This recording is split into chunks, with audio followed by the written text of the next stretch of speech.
పరిశోధనలో ఎదురవుతాయన్నది చాలా బాగుంటుందనేసి నాకు అభిప్రాయం.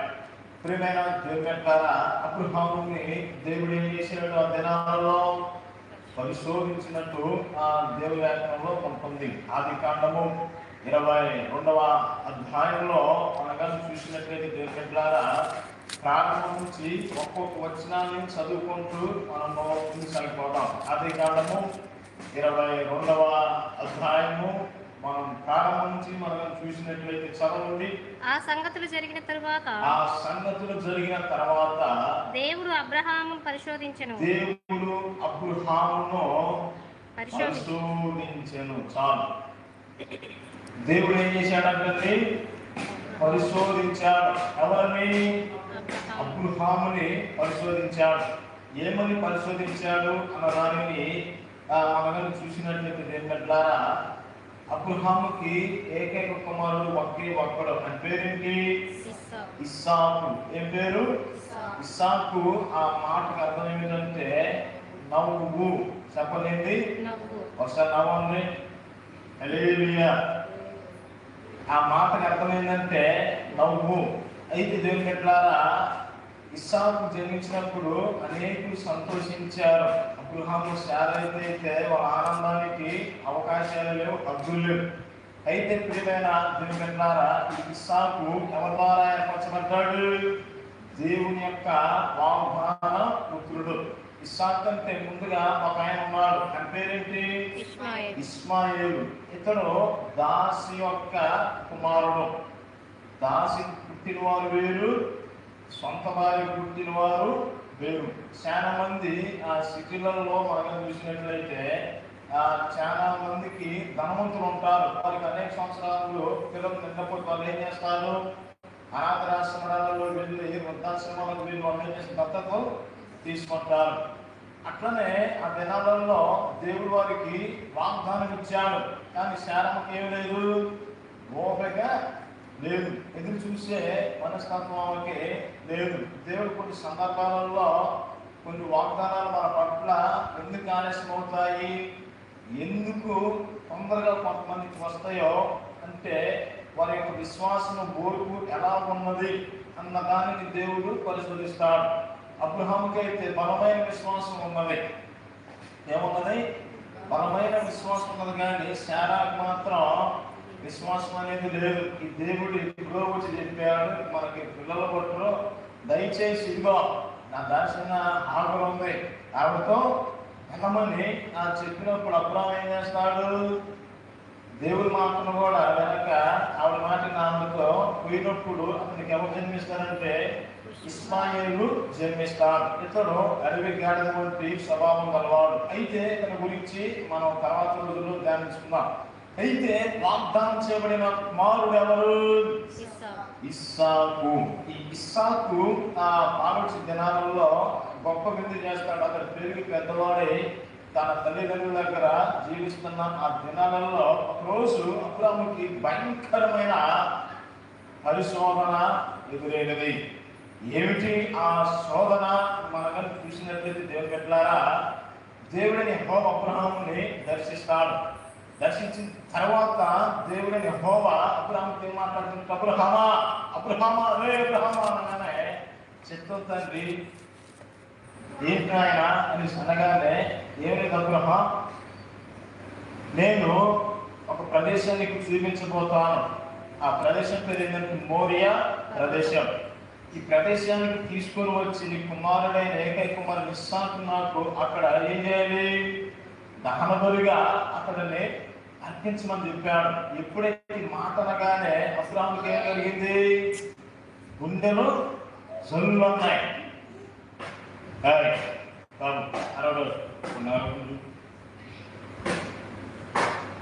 గుండెలు జల్లుమన్నాయి. ఇలాంటి పరిశోధన మనకి ఉదాహరణకి పిల్లలు పెళ్ళి పిల్లలు పడతారు 10-15 సంవత్సరాలకి. అప్పుడు ఏం జరుగుతుంది? వాళ్ళ దేవుడు ప్రత్యక్షమైన పిల్లలు మాకు బలి చేయిస్తారా? సచ్చినా కానీ చెయ్యం. కానీ అబ్రహాముని దేవుడు బలి కోరాడు. ఎవరిని? ఏకైక కుమారుని ఇస్సాకుని. ఎలాంటి ప్లేస్ మనమైతే బియ్యంగానే అబ్రహాం అయితే దేవుని యందు విశ్వాసం ఉంచాడు. హల్లెలూయా. ఇస్సాకుకి తన తల్లి అంటే ఎంతో ప్రేమ. ఆ పేరేంటి? శారా. ఈ శారాని మైమరిపించి నచ్చజెప్పి తీసుకొని రావడానికి అబ్రహాము ఎంతగానో బాధపడ్డట్టు ఉంటది. మరి ఏ విధంగా తీసుకొని వచ్చాడు మనం చూసినట్లయితే దేవుని బిడ్డలారా, మన బైబిల్లో వీటి గురించి ఉన్నది. కానీ బుక్ జాసి కానీ యూదుల గ్రంథంలో పెరిగింది రబ్బేలియాస్ గ్రంథాలు కానీ ఇది ఏం చెప్తున్నారు? మెద్రాసి గ్రంథాలలో ఇస్సాకుని బలి అర్పించడానికి తీసుకొని పోయిన సమయము వచ్చే సమయము సుమారు 3 దినాలు. ఎన్ని దినాలు? 3 దినాలంత దూరం నడిస్తే ఆ ప్రదేశము వస్తుంది. హల్లెలూయా. అయితే ప్రియమైన దేవుని బిడ్డలారా, ఎన్నాళ్ళు ఇస్సాకు మన దగ్గర జీవించాడు. ఇప్పుడు ఇస్సాకుకి మనం ఏం నేర్పించాలి? దేవుని మార్గాలను నేర్పించాలి. ఈ దేవుని మార్గాలను నేర్పించడానికి ఇస్సాకుని ఎక్కడ తీసుకెళ్ళాలనుకున్నామో ఇంటి దగ్గరికి తీసుకుని వెళ్ళాలనుకున్నాడు. నోవా యొక్క పెద్ద కుమారుడి పేరు ఏంటి? షేము. ఏ పేరు?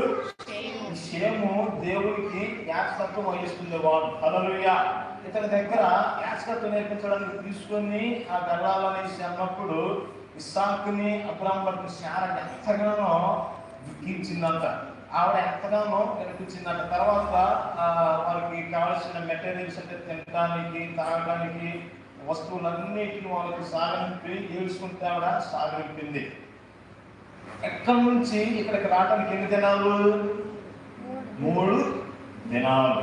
3 దినాలలో వాళ్ళు ప్రయాణం చేసి ఈ అఖేదా అనబడిన ఈ ప్రాంతానికి వచ్చినప్పుడు ఈ మోరియా పర్వతం మీద దేవుని మహిమ అబ్రహాముకి కనపడింది. హల్లెలూయా. దానిని షెకేనా మహిమ అనేసి ఇక్కడ ఉన్నది. అబ్రహాముతో పాటు తన పనివారిని ఆ గాడిదని తీసుకుని వెళ్తున్నప్పుడు ఆ కొండ ఎక్కుతున్నప్పుడు జరిగిన పరిస్థితి ఏంటంటే ఇస్సాకుకి ఒక డౌట్ వస్తుంది. దానికి ముందు ఏముంటుందంటే ఒకసారి 4-5 వచనం చదవండి. ఆదికాండం 22వ అధ్యాయము 4-5.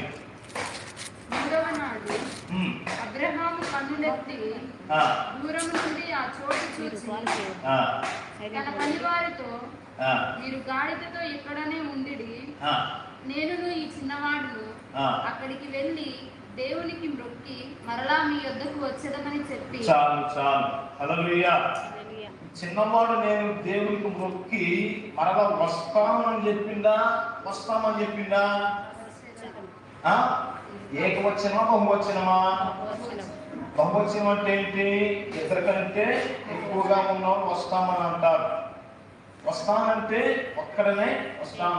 మరి ఇక్కడ ఇస్సాకుని బలిగా అర్పిస్తే మరి ఏ విధంగా అబ్రహాము వస్తామని చెప్పాడు?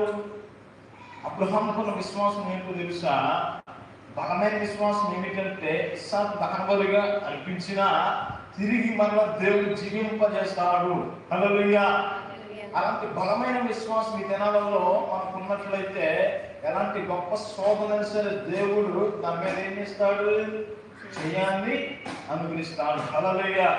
అయితే ప్రియమైన దేవుని బిడ్డలారా, ఇస్సాకు డౌట్ వస్తుంది. తండ్రి బలర్పించడానికి కత్తి ఉన్నది, నిప్పు ఉన్నది, కట్టెలు ఉన్నాయి, అన్నీ ఉన్నాయి, కానీ అర్పించడానికి బలి పశువులు అనేసి అన్నప్పుడు దేవుడే చూసుకుంటాడనేసి అంటాడు.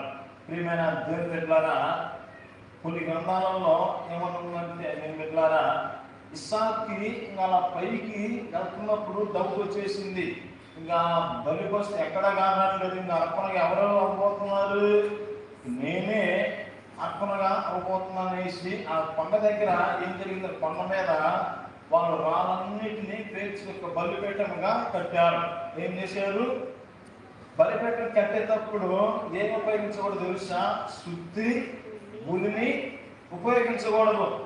అది దేవునికి బలిపీఠము కట్టే విధానం. అయితే ఇస్సాకు వయసు అప్పుడు ఎంత ఉంటుందో తెలుసా? చాలా మంది బయలు చూసినట్టు ఇస్సాకు అర్పించే సమయానికి ఆ చిన్న పిల్లగాడు అనేసి మనం అనుకుంటాం. కాదు కాదు. ఇస్సాకు వయసు అక్షరాలుగా 37 సంవత్సరాలు. ఎన్ని? 37. 37 years. చూసుకోండి, ఆ సమయంలో ఇస్సాకు ఏం పెట్టాడు, గట్టిగా గట్టి స్తంభం ఎగిరిదంతే అక్కడి నుంచి కింద పడతాడు. ఆ ప్లేస్ మనం అదే చేస్తాం కాదు. కానీ ఇస్సాకు ఏం చేసింది తెలుసా, తండ్రికి విధేయతను చూపెట్టాడు. హల్లెలూయా. మనము కూడా మన తల్లిదండ్రులకు ఏం చెప్పారమ్మా, విధేయత చూపెట్టాలి. అమ్మ నాన్న చెప్పింది మనము వినాలి. అమ్మ నాన్న చెప్పిన దానికి మనం ప్రతిఘటించామనుకో దెబ్బలు పడతాయి. ఎట్లా పడతాయి? దెబ్బలు పడతాయి. ఈరోజు తల్లిదండ్రుల మాటలు వినక ఎంతమంది నాశనమైన ఉన్నారు. చేసి రక్తమే చెయ్యం. ప్రియమైన దేవుని బిడ్డలారా, మన అమ్మ నాన్న మనకేం చెప్తారు?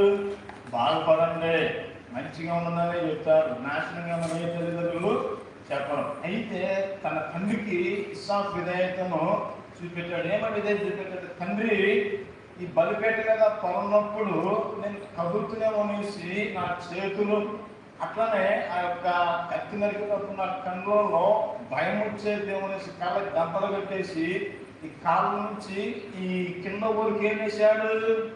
కట్లు కట్టమనేసి చెప్పినారంట. హల్లెలూయా. చూడండి ఎంత విధేయతో. అయితే దేవుని బిడ్డలారా గమనించండి, ఇస్సాకుని అటు విధంగా బలిస్తున్నప్పుడు ఒక పర్వకంలో ఒక అద్భుతం జరుగుతుంది. ఏమిటి అద్భుతం అంటే దేవుని బిడ్డలారా, ఈ యొక్క సన్నివేశాన్ని తండ్రి కుమారుల యొక్క హృదయ వింతైన ఆ బాధాకరమైన సంఘటన తెలుసుకొని పరలోకంలో దేవదూతలు కూడా ఏడ్చాయంట. అది ఎట్లా ఉంటుందంటే, మిఖాయిల దూత వెళ్ళి, తండ్రి నువ్వెంతో ప్రేమమయుడివి, కృపామయుడివి, నువ్వు తలుసుకుంటే దీన్ని ఆపగలవు, దయతో ఇస్సాకుని ఏం చేయవద్దు చెప్పండి అనేసి దేవుని వేడుకోవటం ప్రారంభించాయంట. తర్వాత ఇంకొన్ని దూతలు ఏం చేశాయి, దయచేసి ఆ సాతానుడు వేసిన పన్నాగం నుంచి తన కుమారుణ్ణి విడిపించమనేసి ఆ దూతను వేడుకున్నట్లు మనం ఆ గ్రంథాలలో మనం చూస్తాం. అయితే సాతానుడు కూడా ఆటంకాలు చేయడం ప్రారంభించాడు. ఏం చేశాడు? ఆటంకాలు చేయడం కూడా ప్రారంభించాడు. ఏమని? వారు వెళ్తున్నప్పుడు ఒక ముసలిలాగా సాతానుడు వచ్చి, అబ్రహాం నువ్వు చేసిన పని ఏదో తెలుసా? పిచ్చి పని. దేవుడు ప్రేమమయుడు, కృపామయుడు. దేవుడు ఏదైనా బలిని కోరుకుంటే నరబలి పోతాడా, అతమవుతుడా? ఇచ్చా వెంట మీకు చేయగలనేసి అన్నప్పుడు అబ్రాహాము దేవుడి సహాయంతో అతన్ని తొలగిస్తాడు. తర్వాత ఇంకొంచెం దూరం పోగానే కొండ మీద ఒక అర్థం ఏమవుతాయంటే ఒక నది ప్రవహిస్తుంది. ఏం ప్రవహిస్తుంది? ఒక నది ప్రవహిస్తుంది. కొండ మీద కింద పోతాయి, అర్థం పోతాయి నీళ్లు. కొండలో వాటర్ ఫాల్స్ ఎంతమంది చూశారు? ఎత్తిపోతలు నాగార్జున సాగర్ దగ్గర ఉంటాయి. ఆ నీళ్ళు ఎట్లా వస్తాయంటే పైనుంచి కిందకి వస్తాయి, కొండల మీద నుంచి కిందకి వస్తాయి. కానీ ఇలా పర్వతం ఎక్కుతున్నప్పుడు వారికి ఎత్తపోయిన నీళ్లు అర్థంగా పోయాయి, కొద్దిగా లోతు వచ్చినాయంట. దేవుని వేడుకోగానే ఆ నది కూడా ఏమైపోయింది? నిండిపోయింది. సాతాను కుట్ర ఏంటంటే ఎక్కడిసే పనిని ఆపాలి అన్నది సాతాను గారి యొక్క కుట్ర. అయితే దేవుని బిడ్డలారా, ఇస్సాకుని అతి విధంగా చేసి తన కత్తైతే ఎప్పుడైతే ఎత్తాడో ఆ భయంతో ఇస్సాకు ప్రాణము పోయింది. ఏమైంది? ఇస్సాకు ప్రాణం పోయి ఆ యొక్క ఆత్మ అనేది పరలోకానికి ఒక కెరూబు వచ్చి ఇస్సాకు యొక్క ఆత్మని తీసుకొని వెళ్ళినట్లు ఆ యొక్క చరిత్ర పుటల్లో మనం చూస్తాం. అయితే దేవుని బిడ్డలారా, ఇస్సాకుని అక్కడ విధంగా చేస్తున్నప్పుడు అబ్రహాము ఏం చేశాడు? తన కత్తి ఎప్పుడైతే ఎత్తి ఆ కుమారుని మీద దగ్గరగా తీసుకుని వచ్చాడో, అబ్రహామా ఆగు, ఆ కుమారుణ్ణి ఏం చేయగాకు, దయచేసి ఏం చేయగాకు అనేసి ఈ విషయంలో నువ్వు నాకు భయపడకూడదు అని నాకు తెలుస్తుంది. హల్లెలూయా, హల్లెలూయా. ఇది ఎట్లా జరుగుతుందంటే అసలు దీని అత్యంత గల వెనక కారణం ఏంటంటే దేవుని బిడ్డలారా, యోబు విషయంలో సాతాను ఏ విధంగా కుట్ర చేశాడో అదే రీతిగా అబ్రహాము జీవితంలో కూడా కుట్ర చేస్తాడు. ఎట్లంటే పరలోకంలో కొన్ని మహాసభలు జరుగుతూ ఉంటాయి. మన ప్రార్థన పెట్టినప్పుడు చాలా మంది ఆ ప్రార్థనలు పోవడానికి అర్థమైంది. మీలాగనే దేవదూతలందరూ అక్కడికి అటెండ్ అవుతున్నట్ట. సాతాను కూడా ఉన్నప్పుడు, సాతాను అడిగినప్పుడు ఏంటి భూమి మీద ఏమేం చేస్తాను అన్నప్పుడు ఏమన్నా ఆయన అబ్రాహాము బాగా ప్రేమించి విస్తారంగా ఆస్తులు ఒక కుమారుని కూడా ఇచ్చారు. ఈ కుమారుణ్ణి ఇచ్చినప్పుడు అబ్రాహాం ఏం చేసి నేను మర్చిపోయాడు, ఒక కుమారుని ఎక్కువగా ప్రేమించడం మొదలుపెట్టి నేను మర్చిపోయాడు అనేసి అన్నప్పుడు లేదు అబ్రహాం నాకు ఎప్పుడు భయపడుతూనే ఉంటాడో, అబ్రహాం ఎప్పుడు ఆయన యథార్థంగా ఉంటాడో, నేను చెప్పిన వాటికి ఆయన లోబడతాడని చెప్పింది ఏంటి, లోబడతాడా? ఇస్సాకు ఎంతగా ప్రేమిస్తుందో సరే అబ్రహాముని దూషించిపోయేటట్టు నేను చేస్తా, ఇస్సాకుని బలిగా అర్పించమనేసి అది సాతాను పన్నాగం ఉండేది. ఈ కుట్ర చేసినప్పుడు అందుని బట్టి అబ్రహాముని దేవుడు ఇది చేయమని అంటారు. దేవుడు నరబలిని పోలేవాడు కాదు, కానీ విరిగి నలిగిన హృదయాన్ని ఆయన కోరతాడు. హల్లెలూయా, హల్లెలూయా. అయితే ఈ ప్రాంత పేరు ఏం పేరంట? మోరియా ప్రదేశం. నేడు ఇశ్రాయేలు దేశం. ఏ బలిపీఠం మీదైతే, ఏ కొండ మీదైతే ఇస్సాకు నరబలిగా తన మారుగా ఎవరు నడిపించారు? అక్కడ ఒక పొట్టేలు ఉన్నది. ఏంటది? పొట్టేలు. ఈ పొట్టేలుని ఇబ్రూలో ర్యామ్ అనేసి అంటారు. ఈ ర్యామ్ అనబడిన దానిని ఇది సృష్టి ఆ రోజు దేవుడు తయారు చేసినప్పుడు సాయంకాలం ఈ పొట్టేలు మేకను ఏం చేశాడంట? దేవుడు సృష్టించి ఉన్నాడు. ఇది భవిష్యత్తులో ఇది ఇస్సాకు మారుగా ఇది అర్పించబోబడుతుంది అనేసి దాన్ని కాపాడుకుంటూ దేవుడు తీసుకొని వచ్చి ఉన్నాడు. హల్లెలూయా. దాని యొక్క తోలు ఏమైందంటే ఒక వస్త్రంగా ఉన్నదాన్ని ఇస్సాకు వేసుకున్నాడు. ఇస్సాకు వేసుకున్న తర్వాత ఇస్సాకు ఇద్దరు పిల్లలు పడతారు. వాళ్ళ పేరు ఏంటి? యాకోబు, ఏశావు. చూడండి, అందుకనే యాకోబు ఏం చేస్తాడంటే వాళ్ళ అమ్మ చెప్పినట్టు విని ఏం చేస్తాడు? శరణం తోలు కప్పుకొని వచ్చి ప్రార్థన చేపిస్తున్నప్పుడు ఏం చేస్తాడు? వాళ్ళ ఇంట్లోనే ఆ వంట ప్రిపేర్ చేసి దీవెనలు ఇస్తుంది. దీవెనలు ఇచ్చినప్పుడు వస్త్రాలను చూసే ఇస్సాకు ఏం చేశాడు? యాకోబుని ఆశీర్వదించాడు. హల్లెలూయా, హల్లెలూయా. వీకైనా కూడా ఒక పెద్ద కథ ఉన్నది, దాన్ని చెప్పాలంటే మనకు సమయం దొరకదు. యేసు రక్తమే జయం. అయితే దాని యొక్క కొమ్ములు ఉంటాయి కదా, పొట్టెలు కొమ్ములు ఉంటాయి కదా, ఈ కొమ్ములు ఎలా ఏర్పరచబడ్డాయి అంటే బాకనాదాలుగా పూర్వకబడ్డాయి అంట. మోసే తన ప్రజలకు నిబంధనలు తీర్చడానికి ఏం చేశాడు? భూ అని ఒక బోర ఊదాడు. ఆ బోర ఊదినప్పుడు ఆ శబ్దానికి ఇశ్రాయేలు అందరూ ఏం చేయాలి? పోయి ఆ యొక్క ధర్మశాస్త్రం నేర్చుకోవడానికి వచ్చి ఉండేవారు. మరి ఇంకో కొమ్ము ఉన్నది. ఆ కొమ్ము ఏం జరిగింది? అది భవిష్యత్తులో మెస్సయ్య వచ్చినప్పుడు ఆర్భాటముతోను, ప్రధానత శబ్దముతోను, దేవుడి పూలతోను ఆయన ఆ మేఘాలుడై వచ్చినప్పుడు అనేక జనులు పోగొడుతారంట. హల్లెలూయా. అయితే వాటి యొక్క పేర్లు ఉంటాయి కదా, ఆ పేర్లు ఏమని అంటే దావీదుకు ఆ సితారును వాయించినప్పుడు టింగ్ టింగ్ టింగ్ అని వాయించేవారంట. చూసుకోండి, దేవుని సన్నిధి లేదని సరే వచ్చిందంటే అది ఎన్నడూ నెరవేరమై ఆఖరికి ఈ వస్త్రాలే ఏలియా ధరిస్తాడు. ఏలియా ధరించిన తర్వాత ఆ వస్త్రాలు ఎవరికి ఇవ్వబడ్డాయి? ఎలీషాకి వచ్చాయి. ఆ ఎలీషా నుంచి ఆఖరికి బ్యాప్టిజం నుంచి యోహాను దగ్గరికి కూడా అవి రావటము జరుగుతున్నది. ప్రియమైన దేవుని బిడ్డలారా, చూడండి, ఇది అబ్రహాముని దేవుడు ఏం చేశాడు? పరిశోధించాడు. పరిశోధించిన చేత వారిని ఏం చేశాడంటే దేశాల్లోనే అనేకులకు ఆశీర్వాదకరంగా వారు చేసి ఉన్నాడు. హల్లెలూయా. ప్రపంచం ఇశ్రాయేలు దేశంలో ఉన్నదంటే దేవుడు ఉన్నాడని నిదర్శనం ఏంటో తెలుసా? ఈ భూమి మీద ఇశ్రాయేలు దేశం అన్నది ఉన్నది. ఇశ్రాయేలు మనం ఎంతమంది నమ్ముతున్నారు భూమి మీద? మనందరం నమ్ముతున్నాం. మనందరం ఎవరు అంటే అన్ని జనులు. యేసు ప్రభుని నమ్ముకున్న కారణం చేత మనందరం ఏమైపోతాము? వారి శరీరపరమైన ఇశ్రాయేలు. మనం ఎవరము? ఆత్మీయ ఇశ్రాయేలీయులు. అలాగే అనగా మనము ఎవరమంటే దత్తపుత్రులు. వారు మెస్సయ్యని నమ్మలేదు, యేసుక్రీస్తుని వారు నమ్మరు, ఇప్పుడు కూడా వారు నమ్మరు.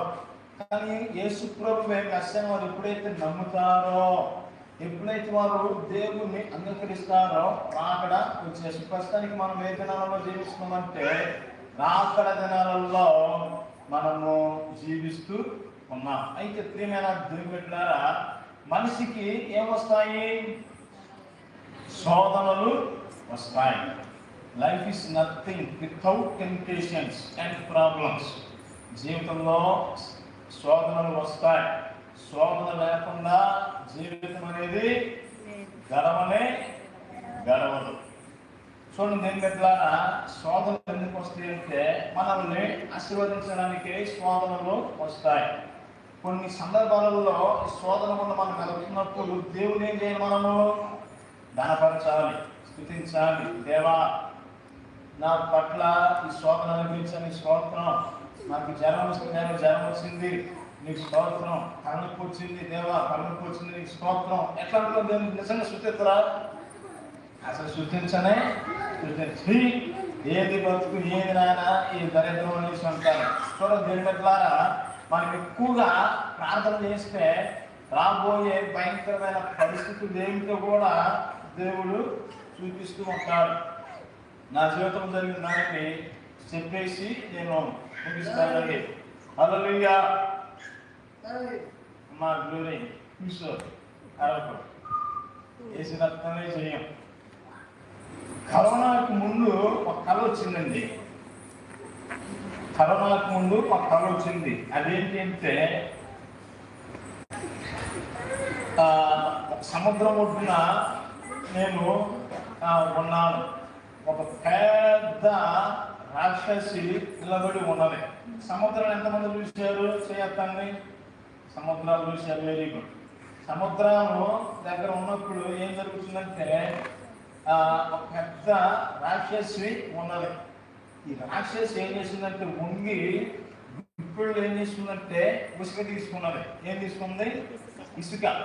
ఈ ఇసుకను తీసుకొని మీరు భూలోకానికి వెళ్ళండి, అక్రమ సంబంధాలతో ప్రజలని మభ్య పెట్టండి, డ్రగ్స్ అలవాటు చేయండి, ప్రజలకు మానసికంగా కుంగిపోయేటట్టు చేయండి, కుటుంబాలలో శిక్షలు పెట్టి తండ్రులకి పిల్లలకి తల్లులకి భార్య భర్తల మధ్య గొడవలు పెట్టి కుటుంబాలు మీరేం చేయమని చెప్పింది? నాశనం చేయమని చెప్పింది.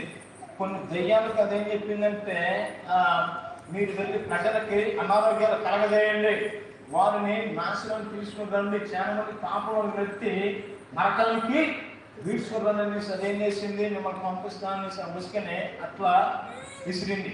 విసిరినప్పుడు అదేమైపోయింది? ఒక్కొక్క రేణు ఏమైపోయిందంటే గబ్బలాలుగా వెళ్ళిపోయి ఏమైంది?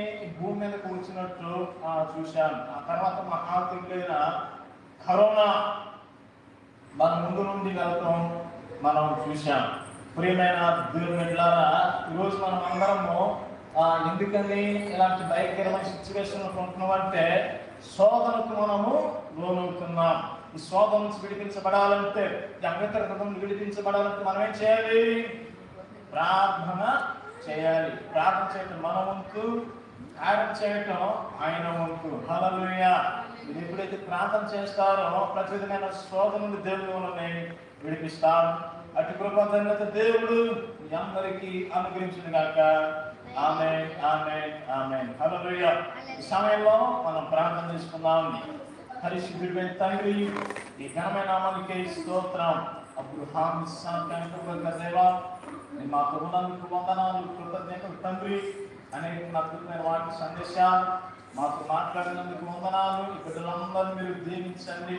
ఎవరైతే నాయన ఈ ప్రాంతానికి వచ్చినారో బిడ్డలందరూ మీరు దీవించండి, స్వస్థపరచండి, వారి పరిస్థితుల నుంచి విడిపించమని వేడుకుంటున్నాను. అద్భుతాలు మహత్కార్యాలు చేయమని వేడుకుంటున్నాను. దేవ తండ్రి, ఇంకా నాయన ఎవరైతే రాలని బిడ్డలు ఉన్నారో ఆ బిడ్డలందరూ మీరు దీవించండి. లైవ్లో ఎవరైతే వింటున్నారో ఆ బిడ్డలందరూ మీరు దీవించండి, ఆశీర్వదించండి. రాత్రిగా సమయంలో ఉన్న బిడ్డలందరూ మీరు దీవించి ఆశీర్వదించమని వేడుకుంటున్నాను తండ్రి. ఈ సంఘానికి సరిహద్దులు సేవపరచమని వేడుకుంటున్నాను. అయ్యా, మీరు ఆకర్షించేంత వరకు మమ్మల్ని పరిశుద్ధిగా మార్చింది దేవా. ఈ సంఘాన్ని జ్ఞాపకం చేసుకుని రాకడలో అత్తగల గుంపులు మమ్మల్ని అందరూ ఉంచమని, రేపు దినాన్ని ఇంకా అద్భుతమైన వాటి సమస్యల్లో మనతో మాట్లాడమని యేసయ్య నామములో అడుగుతున్నాం తండ్రి. ఆమేన్, ఆమేన్, ఆమేన్. మన తండ్రి అయిన దేవుని ప్రేమ, కుమారుని యేసు కృప పరిశుద్ధాత్మ శ్వాస పురుషులందరికీ కలుగును గాక. ఆమేన్ ఆమేన్ ఆమేన్. హల్లెలూయా. దేవుని నామమునకు స్తోత్రం. మీ అందరూ వందనాలు. దేవుని మిమ్మల్ని దీవించును గాక. God bless you all.